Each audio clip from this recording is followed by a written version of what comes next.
দুইজনে দেখেন রান্না বান্না বাদ দিয়া কানে হেডফোন দিয়া শুধু গান শুনতেছে। কি ব্যাপার তোমাকে?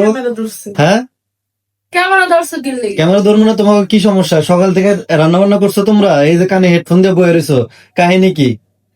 শোনো একটা কথা কই, হ্যাঁ কি? আজকে কোনো রান্না বাড়া খাওয়া দাওয়া কিচ্ছু কারণ কি?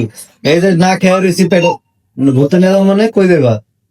ডিম হলে ড্রিম হলিডেতে এখন বাজে কয়টা? এখন যে ড্রিম হলিডেতে যাই রাইত হয়ে যাবে গা। 10টা।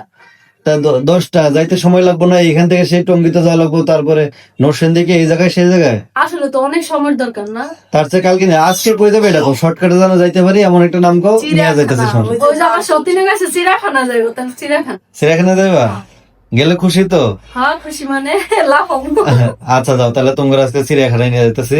কিন্তু ড্রিম হলিডেতে যদি যাইতে চাও কালকে বা অন্য একদিন সময় করে যাওয়া লাগবে। কালকে তো সম্ভব না, ধরো আজকে যদি জার্নি করে মিরপুর থেকে আসি তাহলে একদিন পরশু যাবো। আচ্ছা ঠিক আছে, এখন রান্না বান্না করো, পেটে করা পেরে গেছে কেন? জি না, রান্না বাড়া করতাম। তাইলে খামু না? বাইরে খাওয়া, বাইরে খাওয়াইবো আজকে। হায় হ্যাঁ রে, আমার ফকির বানায় ছাড়বো তোমরা। আচ্ছা রেডি হও, রেডি হও, রেডি হয়েছে? আচ্ছা ঠিক আছে, রেডি হও, বুঝছি বুঝছি। যাই যাই ছাড়বা, না গেলে তো সংসার অশান্তি। ওঠো। আচ্ছা